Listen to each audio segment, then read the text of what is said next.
Okay, there we go. Hi, guys. Not muted anymore. Thank you for sticking with me through that boss fight at the end of Half-Life. That was pretty ridiculous. And I'm definitely like, I'm not an expert Half-Life player. I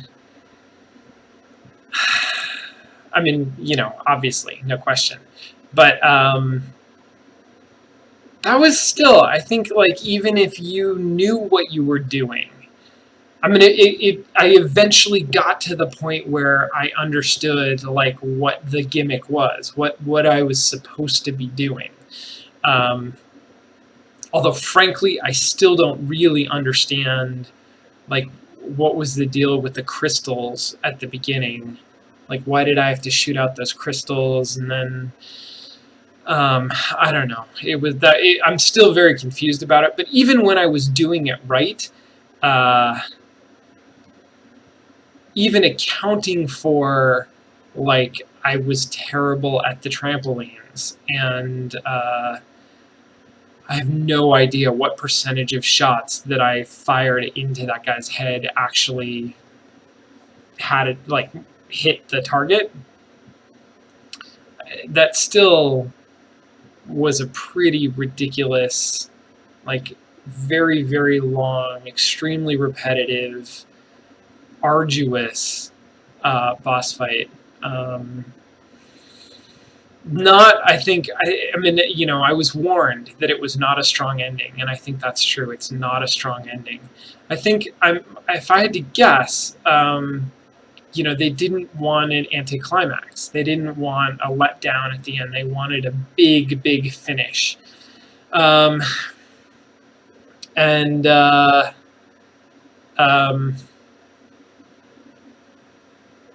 yeah, that for this game that seemed to translate into um,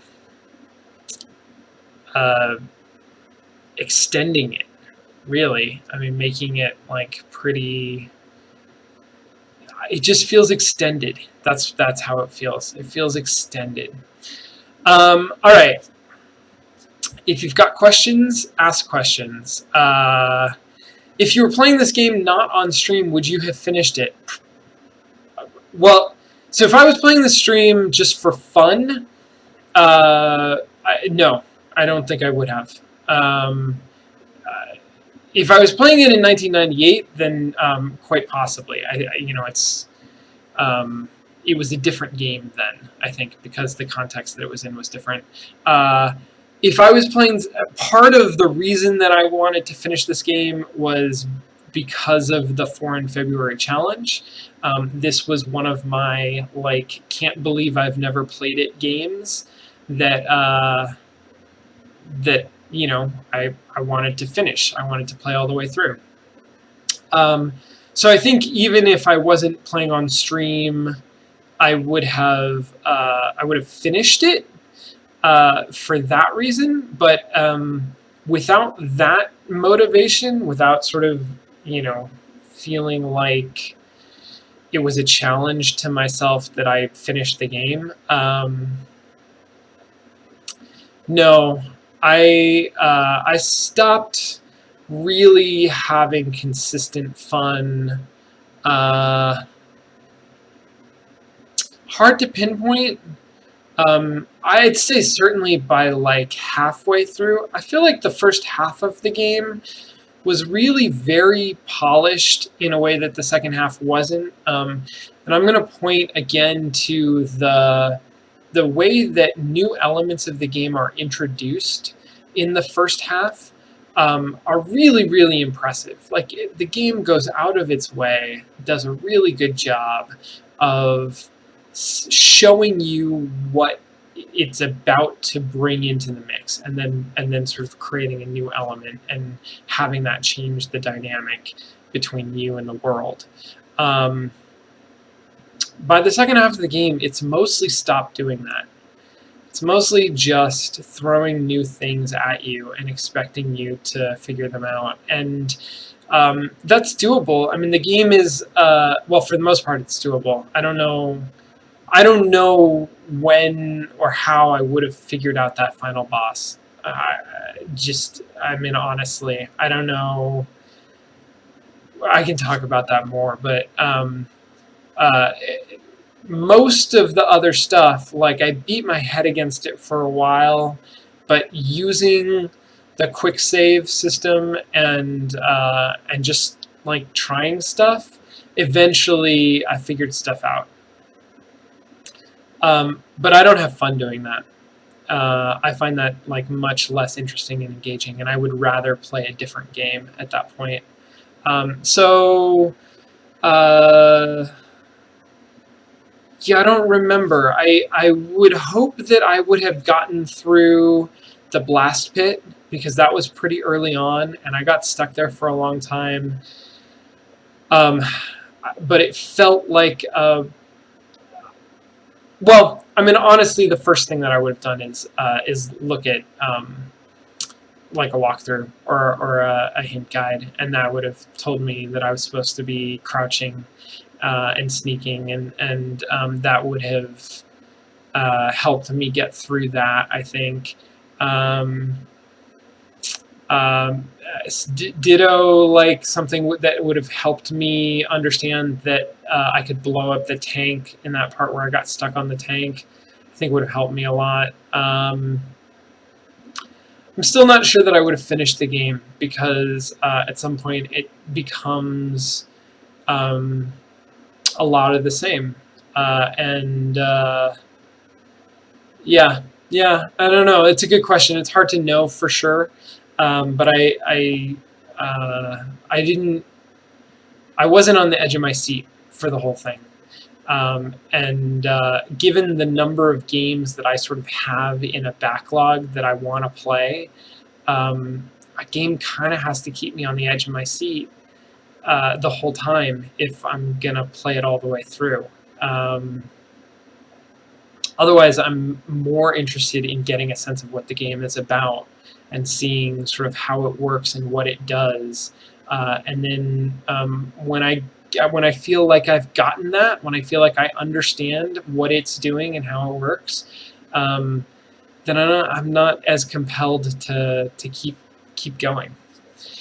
Um, all the time. I mean, obviously there are games that I love that I will finish because I love them. But this kind of game is probably not that kind of game in general. Okay, so what did you think of the late point story involving slaves? Um, it was nice to see you realize what was going on and how that might have reflected a bit on your immediate actions. But upon reflection, it does change your feelings on the Vortigaunts earlier in the game. Or does it change my feelings? Vortigaunts, I assume, are what the aliens are called.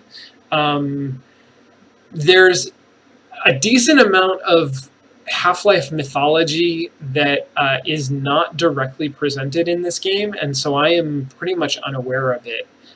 And I don't think I played far enough into Half-Life 2. If that stuff gets explained there, I don't think I got to the point where that was true. I was mostly fighting against Combine in Half-Life 2. No, that's not true. Not just Combine, but I don't remember the mythology of the aliens. I'm curious actually where the knowledge of this comes from. Like, where is the backstory of Vortigaunts and what these various monsters are called?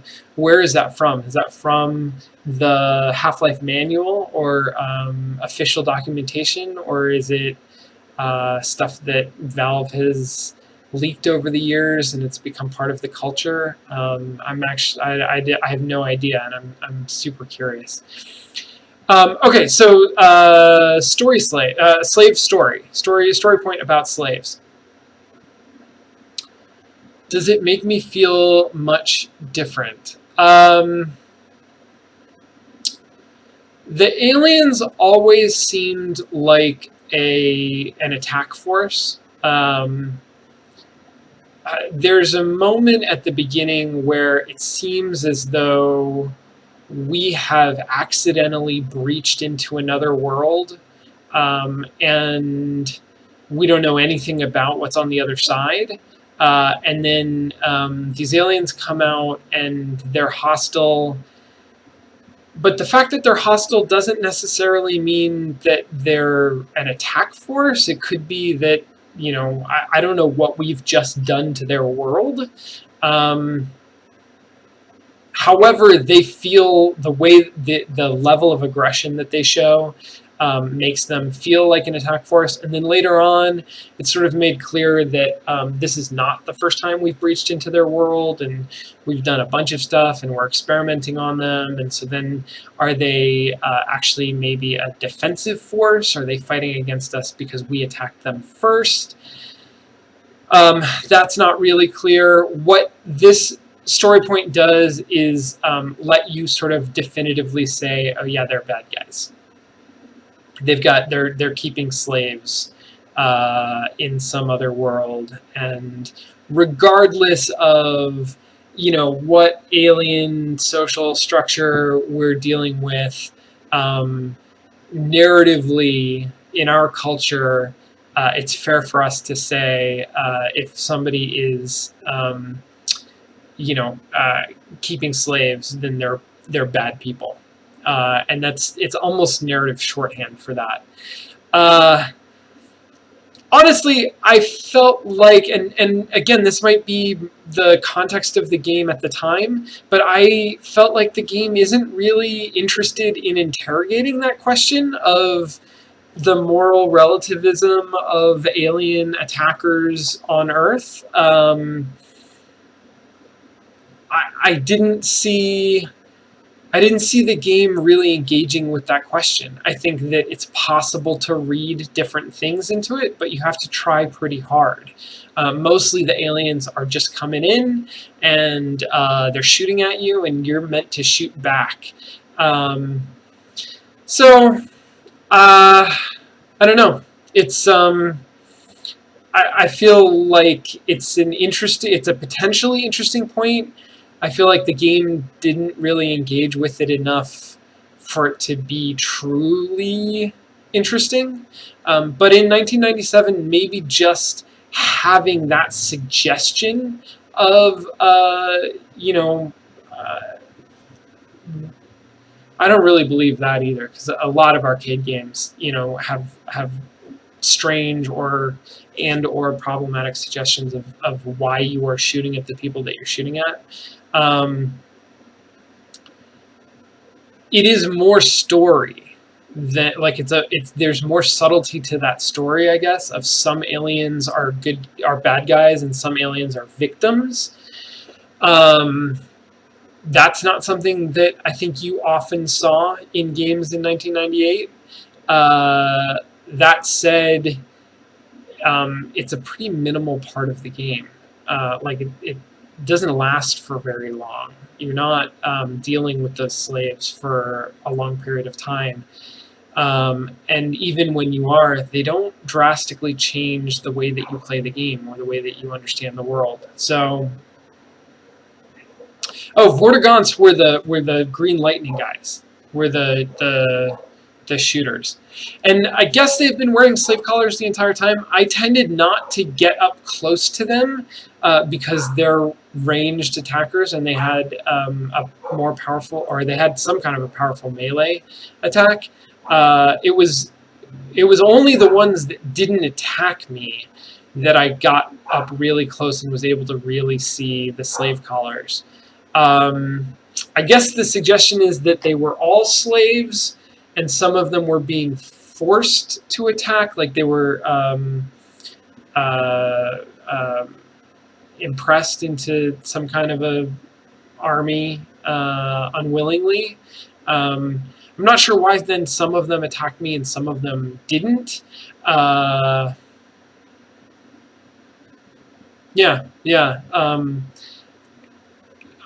I don't know. It doesn't change a whole lot because whether they were there voluntarily or not, they treated me as hostile, and there didn't seem to be any way that I could like reason with them or uh, or avoid killing them, really.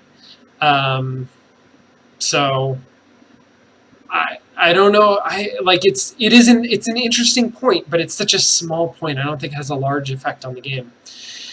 Um, how did you feel about the distribution of health and ammo in the game? If I remember correctly, the presence of ammo and health in places that were realistic, like storage rooms or crates, was something that was new at the time compared to the way ammo and health packs would just be littered around in other games. Um, Again, this is something that I kind of feel there was a difference between the first half of the game and the second half, or maybe it's just Zen. There were so many health packs and ammo caches just littered around for no discernible reason in Zen, that it kind of broke any illusion that I had that the game was doing something special.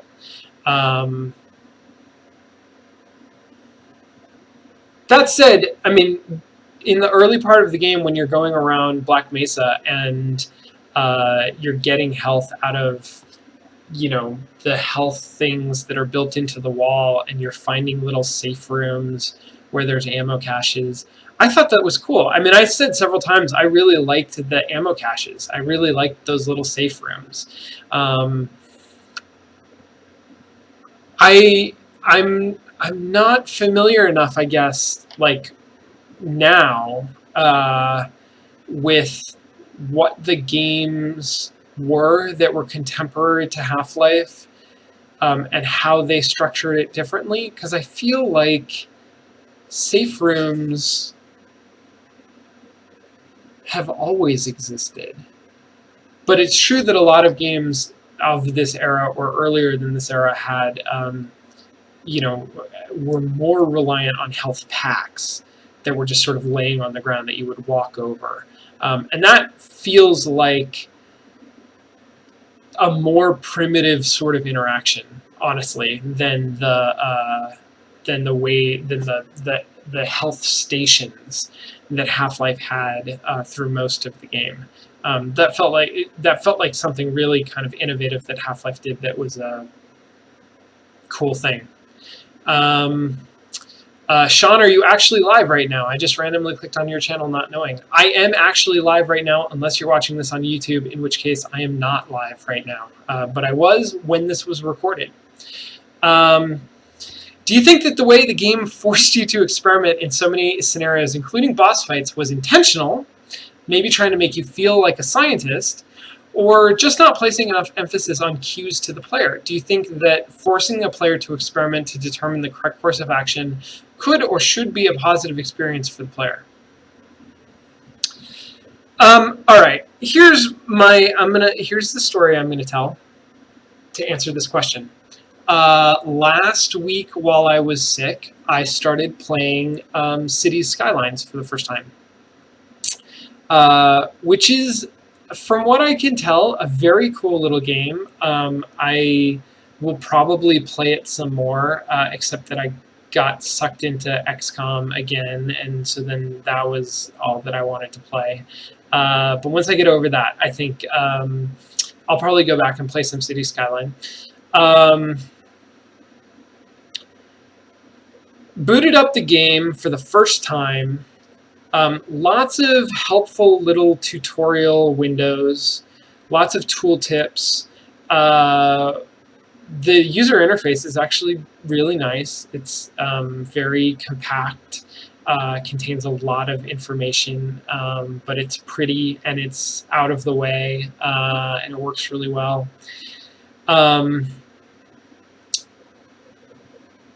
So two things that I needed to do. First was I needed to connect some roads to the highway system. If anybody has played City Skylines, starting your first city, the game has a really nice difficulty curve. It's got a really nice, not just difficulty, but complexity curve. starts out really, really simple, and then as your city grows bigger, the game opens up more and more stuff. And then it sort of has a sandbox mode where once you've opened stuff up, generally you're able to then, you don't have to unlock it the same way again.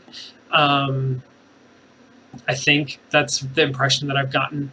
Like I said, I haven't played it a ton. But there's sort of three things that you need to get started.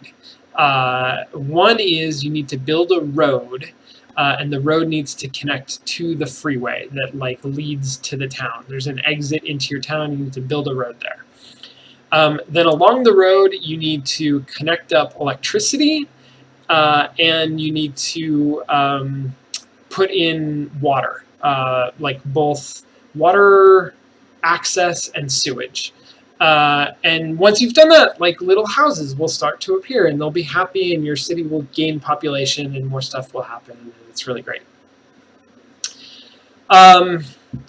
There are two parts to this process. Like I've been thinking about this a lot because this was the game told me this is what I needed to do. It was very clear about the stuff that like these are the three things that you need. They're really simple, just do them and then we'll go from there. It'll get more complicated. And then I sat down with the tools and it told me what all of the tools were and how to use them. It was all really good, and I could not build a road with houses on it. I couldn't do it. Like I knew that I needed a road that was connected to the freeway, but the freeway exit comes off in like two streets in a way that's sort of awkward, and it's not clear how you are supposed to connect those streets to a two-way street that then can be your main thoroughfare. And then I learned lots of things about how I could lay water pipes, and that I needed to have like a pump station and a sewage station, and they needed to be far enough apart, and the pump needed to be upriver of the sewage station. That was great. Like the game told me all of this stuff that was really clever and really fun, and I was really excited to like use it. So I put my stations in, and then it was not clear like how I actually was supposed to build a pipe.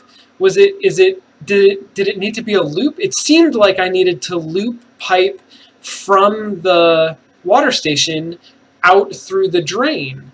And the game like interface wouldn't let me actually do that. And so I'm like laying pipe all over the place and it's really complicated and confusing. And then I run out of money. And I'm laying power lines to connect all of my houses to the power station, the generator that I have.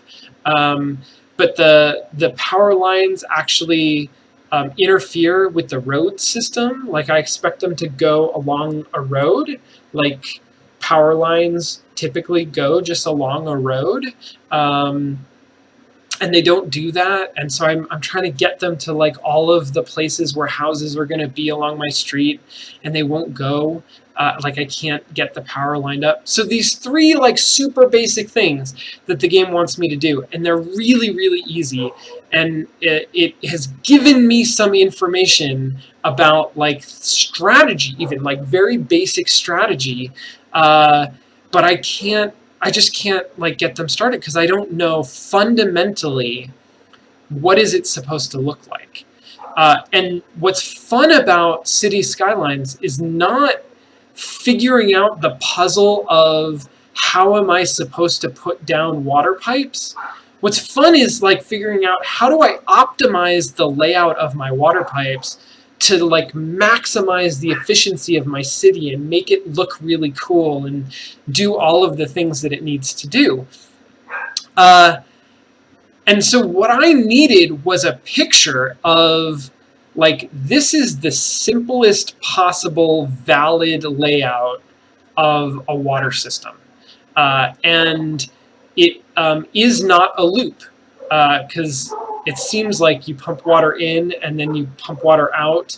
In between there should be a loop, but that's not the case. Really, you just want to directly connect your two pump stations and then put pipe out wherever you want it. And so the fun part of the game is the optimization step. Wow, those dogs are like going nuts. I don't know what they're doing. The fun part of the game is optimizing it. So getting stuck on the part of the puzzle that's just like, what am I even supposed to do? That I found not fun. That's a game where you can do a lot of experimenting in the optimization part. Half-Life is more of a game about executing, so it's more performance driven. I don't know, but I think there are optimization systems like with the guns. There are a variety of different guns, and the game sets up different types of enemies and different rooms and different situations that different kinds of guns work better in different places, and so I think the experimentation around what is the best way to get through this space, what is the best weapon to use here, what is the best strategy for me, well, like what are the tactics that I should be using to approach this particular enemy or this situation. That experimentation I find really fun. The experimentation of, here's a giant alien baby, and sometimes it shoots things at you, and sometimes it throws you into portals. And if you jump up high enough, you will notice that occasionally its head opens. And if you just shoot into its head for long enough, and that long enough is like, that's really key to my frustration, because if I like shot into its head once and that told me, that suggested to me, yes, you did it right, that's what you should do. When the experimentation is on the order of like, keep shooting something 100 times to see if it ever blows up, I think that's not effective. I think there's a line. I think that, I guess the point of my City Skylines story is that sometimes that line is categorical. Sometimes you have to ask yourself, what's the fun part of the game? And you don't want to hand over the fun part of the game. You don't want to say like, hey, here's the most efficient city that you can possibly build. Copy it, because that's not fun.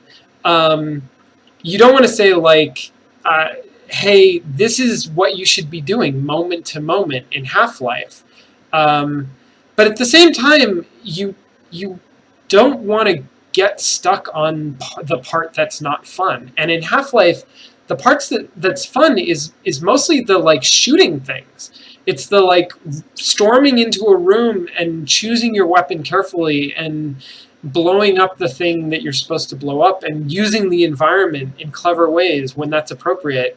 And so if I'm going to get stuck on like not being able to find my way to the next room, or I'm going to get stuck on like not knowing whether my weapon is having any effect or not,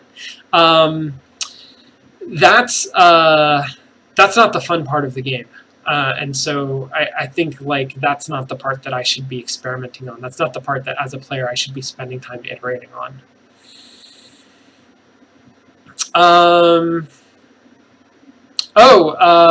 Unemployed Shaku offering to do a write-up of how the final boss fight was supposed to go. I think that's what you're saying, from your perspective. Yeah, I'd be really curious to see that. Put it up on the forum or link to it on Twitter or something, because I'd be really curious. Somebody who played the game more in context than I did. Like I said, my understanding is that ending is generally regarded as not a good ending. That said, I think I still had a particularly bad experience with it. What is my favorite fruit? A little bit of a different question. Favorite fruit? Pomegranate. I'm a big fan of pomegranate. Pomegranate is fun because it's tasty and it's mythological and it's an activity unto itself. Uh, what do you think of Half-Life's idea of throwing you into a universe rather than carefully explaining it to you? Do you miss out on elements of the plot? Does it make for a better experience? Totally depends. I don't think that this is a black or white question, that there's a definitive yes or no answer to this. I feel like Half-Life throwing me into the Half-Life universe worked great. I thought that it wasn't overburdened by backstory that wasn't really necessary. It was, as much as at the time it might have been considered a story-driven game compared to the other games, its contemporaries, I would not call it a story-driven game.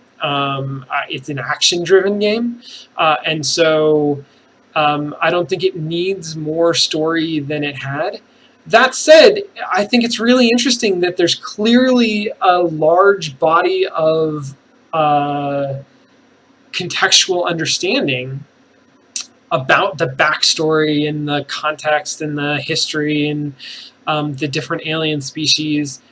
Like, what's going on? People know a story that is deeper than what was actually in Half-Life. And I'm curious where that comes from and how that was presented. And I think that's really interesting. That's like a transmedia kind of a thing. The game itself, I thought, was perfectly appropriate. If it doesn't need more story than it has, if the story can be told environmentally and through dialogue, another really good example of, I think, this kind of storytelling is Bioshock. Bioshock does it really well. There are other games where that's not what I'm looking for. That's not what's fun about the game. What's fun about the game is that the world is really rich and deep, and there's a lot that I'm coming into. I'm not just dropping in a stranger in the world. I'm actually coming into a charged situation or into something that has a lot of politics or established relationships. And if that's what the point of the game is, if that's what the point of the experience is, then I think that's appropriate to do in those games. So it really depends on what the point of the game is, what experience the game is trying to convey. And I think Half-Life is a very action-oriented game that, it knows what its experience is. And it does it well. It executes well on that. All right, I know that you felt like Zen was hostile and I didn't want to explore, but knowing that scientists went ahead of me, they probably ran for cover, thus giving incentive to go find their remains. Yes, I'm not, I don't disagree with that. But I don't know that, I don't know how I would, that doesn't really change how I want to behave in Zen. It doesn't make me feel like I should scour the landscape for their remains. It makes me feel like I should head for cover. And that's where I would expect to find their remains, there or on the way there.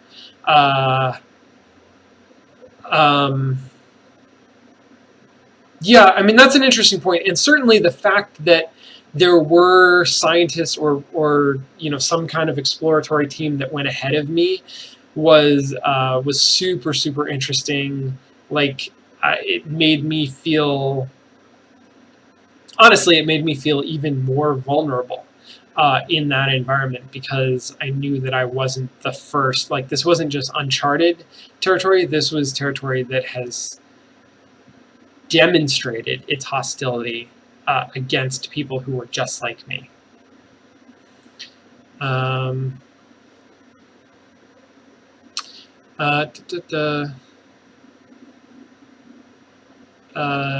Other questions? Somebody asked me about XCOM. Yeah, the Firaxis XCOM, which is the only XCOM that I have really played. And I know there are fans of the original XCOM who do not like it. But as somebody who did not play the original XCOM, I like it a lot. And I probably don't play it the way that you play it, is my guess. I play it. I play it on easy and take a really long time and get emotionally invested in the soldiers and stress out a lot, like during turns. And I'm not particularly good at it and don't particularly like. I have developed a level of strategy that I'm comfortable with, but I'm not like playing competitively. But it tickles me in good ways. Like it really makes me happy to play. So, City Skylines. How do you actually get your roads to line up nice and grid-like? I keep being off by a segment here and there, and my city is embarrassing full of non-right angles. So there is a grid snap when you're like it will tend to put roads off on right angles. The thing that I've found you have to do is, and again, I haven't played much of the game, but when I want to create like a big grid of streets, I have to extend the roads a little bit beyond the grid. So I don't just make a square, I make a square with like roads coming off of it in all directions, because otherwise I lose my ability to like grid snap on existing roads and expand that grid out in the pretty way that I want.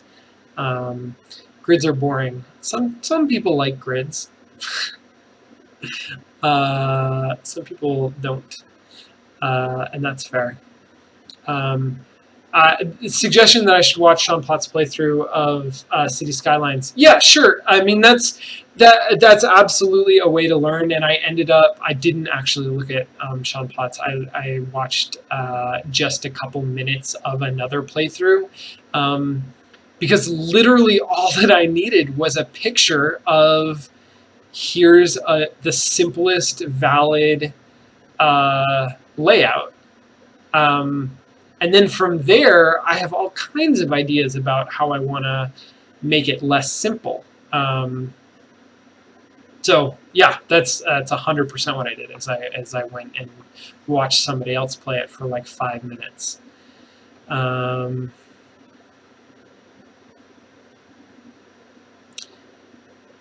Yeah, right. So not to talk about City Skylines the entire time, but there's a difference in that game between the power lines, the power lines that you can explicitly lay down, which are for crossing uninhabited space, and then the kind of normal power lines that you see every day on streets.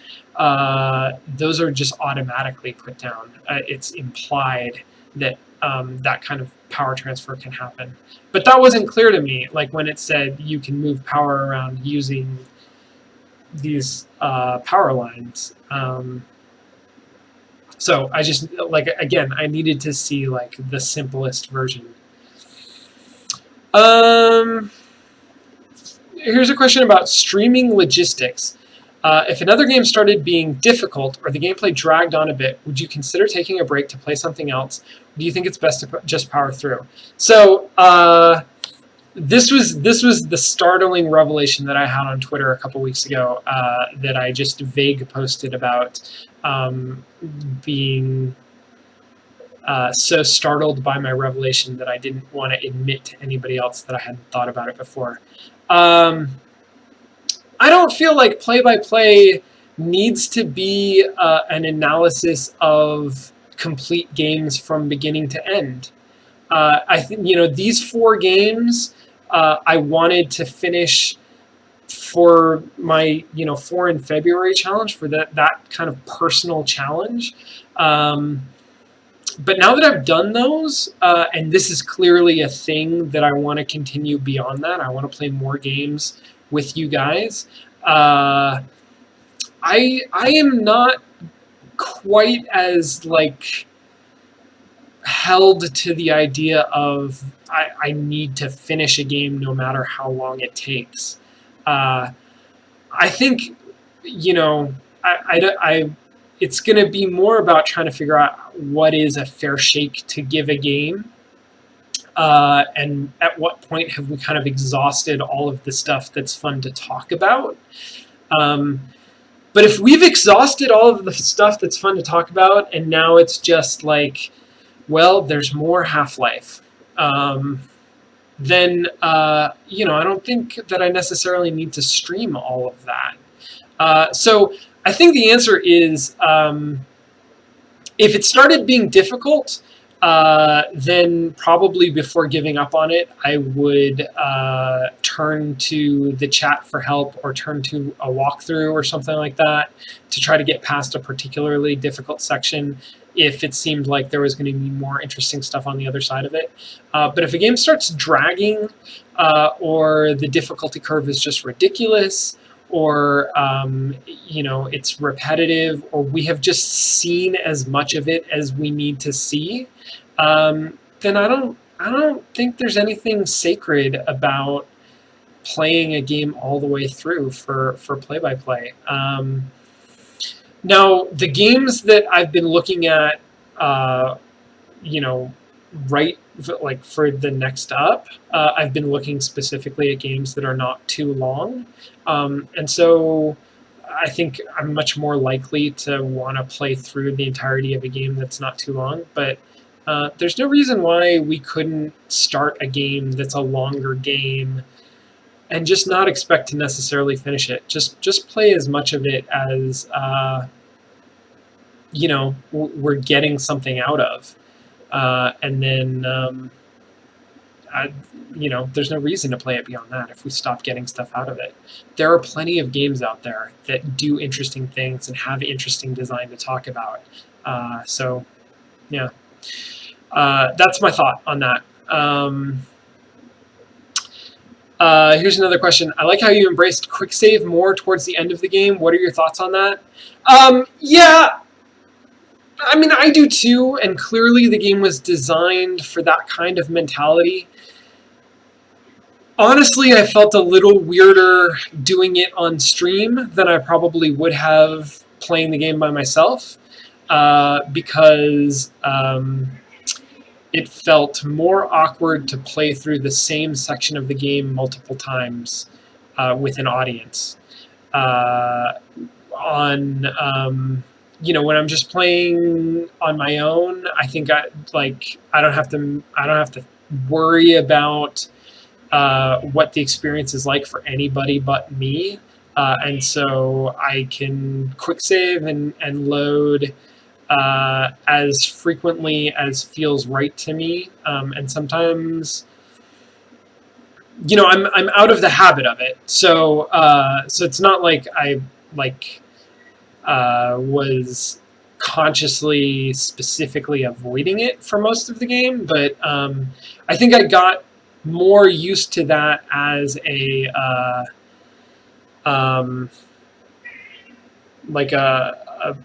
mode of interaction with the game, and I also got sort of more. Well, the game got harder, honestly. It became more necessary. And so, even if I had some hesitation or reluctance to do it, even if that wasn't, conscious, that was overcome by the fact that I just needed to do it in order to get through levels and still have health and ammo.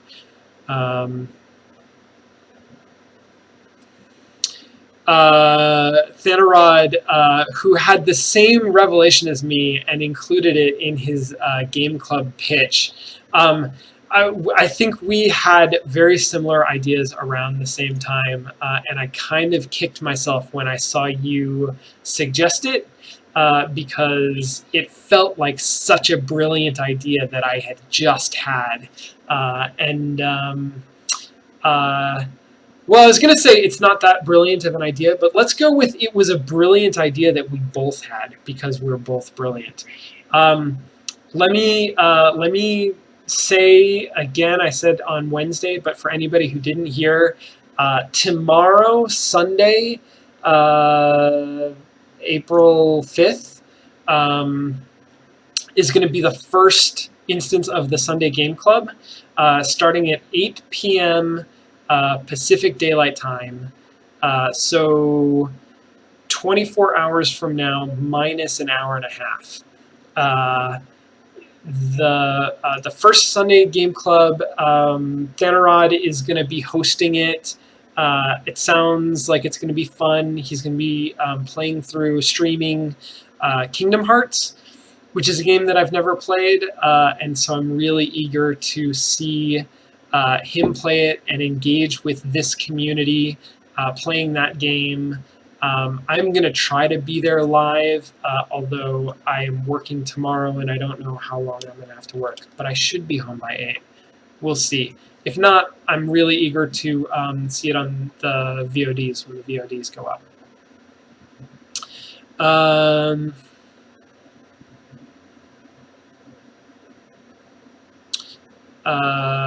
Okay. Anybody have one more question?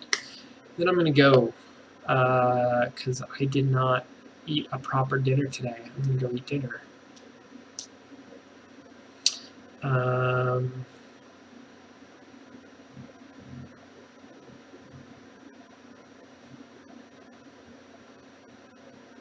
Okay. Show up for the last minute. Yeah. So I'm gonna leave it there. Thank you if y'all just posted the link to the thread. You can find that thread if you're watching this on YouTube. You can find that thread on the play-by-play forum, which is undefinedbehavior.com/forum. You will see the announcement for the Sunday Game Club. Like I said, I think that's going to be a lot of fun. I look forward to having a conversation with you guys about Kingdom Hearts and seeing where that goes from there.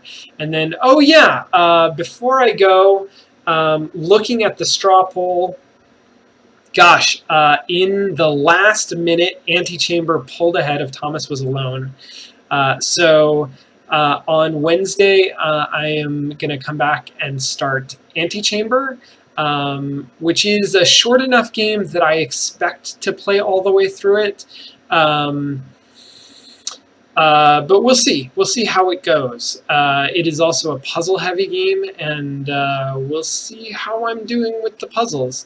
I'm really, really eager to try it out, though. It does a lot with non-Euclidean space. If you haven't seen the trailer for Antichamber, check out that trailer. I think Sean Plott has also played it. So if you want to see what the game looks like ahead of time, you can check out his videos on it. I have not played the game. I've seen the trailer, but I have not played any of it, so it's going to be completely new to me. I'm really, really eager to look at a game that is explicitly about puzzles in the way that, you know, Portal is about puzzles. And see how it approaches the player experience and the problems of queuing and hand-holding and challenge and all of these things that we have seen and had occasional trouble with in Half-Life. Half-Life, you know, ultimately wasn't designed around those things. Half-Life was designed around this like really cool, huge amalgam narrative shooter action puzzle experience, and